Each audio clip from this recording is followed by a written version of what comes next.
L'alternance, c'est un système de formation qui intègre à la fois une expérience de travail en entreprise et une formation dans un CFA, centre de formation d'apprentis, ou un établissement d'enseignement en vue d'obtenir une qualification professionnelle.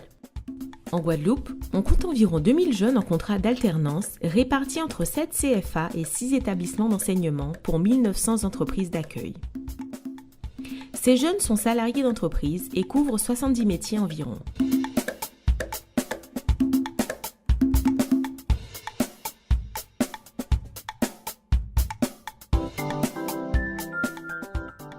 La formation professionnelle, l'apprentissage en particulier, est une compétence de la région Guadeloupe.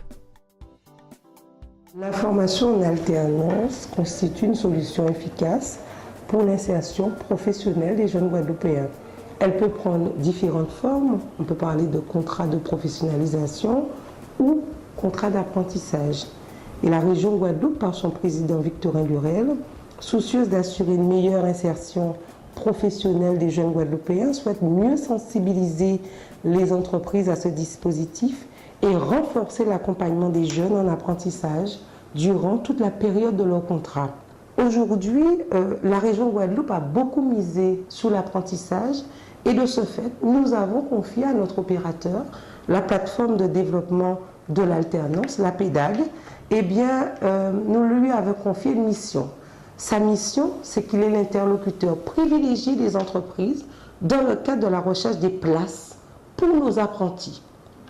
La PEDAG aussi est là pour prévenir les ruptures en jouant un rôle d'intermédiaire entre le chef d'entreprise et l'apprenti, parce que très souvent, pendant les 3 premiers mois, nous avons pu remarquer une rupture entre le chef d'entreprise et l'apprenti. Aujourd'hui, le rôle de la PEDAG, c'est accompagner nos jeunes, améliorer la préparation de ces jeunes à l'entrée dans l'entreprise pour que ce jeune, effectivement, puisse qu'il soit au clair de ce que le chef d'entreprise attend de lui. Le président de région est convaincu que c'est un dispositif adapté au territoire Guadeloupe, dans la mesure où nous savons que c'est une économie micro-insulaire et que nos jeunes doivent s'adapter rapidement aux évolutions et aux mutations des entreprises du territoire. Pour qu'un contrat en apprentissage et en professionnalisation existe, il faut 3 acteurs. L'entreprise est le tuteur ou maître d'apprentissage, le jeune, le centre qui peut être un CFA ou un établissement d'enseignement. Les contrats de formation en alternance sont au nombre de 2, le contrat d'apprentissage et le contrat de professionnalisation. Chacun de ces contrats est destiné à un public déterminé avec un objectif précis. Le contrat d'apprentissage possède plusieurs avantages pour l'apprenti. Il lui permet d'une part de préparer un diplôme et d'autre part de bénéficier d'une formation alternée lui permettant d'acquérir une expérience en entreprise tout en percevant une rémunération. Depuis octobre 2004, le contrat de professionnalisation remplace les contrats de qualification, d'adaptation et d'orientation. Il est destiné à favoriser l'insertion ou la réinsertion professionnelle des jeunes de moins de 26 ans et des demandeurs d'emploi de 26 ans et plus, en leur permettant d'acquérir une qualification.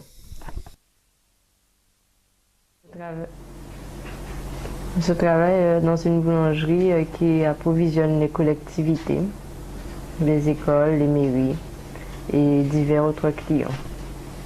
Alors mes activités quotidiennes au sein de l'entreprise, c'est déjà de gérer les commandes, répondre au téléphone, établir des devis, des factures, gérer la programmation. Parmi les nombreux avantages que procure la formation par alternance en apprentissage, on peut citer notamment une rémunération. En effet, je suis rémunérée à un pourcentage du SMIC. De plus, je suis intégrée à une équipe de professionnels qui me permet en fait de toucher de près au monde du travail. À mon avis, la formation par apprentissage est un bon moyen d'intégrer le monde du travail parce qu'en général, à l'issue du contrat d'apprentissage, l'employeur nous garde pour un contrat à durée indéterminée. L'un des avantages indéniables liés à l'embauche d'un collaborateur en alternance est la possibilité de former une personne aux procédures et à la vie de l'entreprise, c'est-à-dire à la culture de notre cabinet. Ce contrat a des avantages pour les chefs d'entreprise. Je dirais que les chefs d'entreprise ne doivent pas avoir de préjugés ni d'a priori concernant le recrutement d'un jeune en contrat en alternance. Des avantages financiers, par exemple, dans la mesure où ces jeunes, oui, sont rémunérés, mais sont rémunérés à un certain pourcentage du SMIC. Et l'entreprise est exonérée pour la plupart du temps des charges sociales. Et je dirais encore, ces entreprises peuvent recevoir des aides gouvernementales, c'est-à-dire de l'État, ou encore des aides de la région.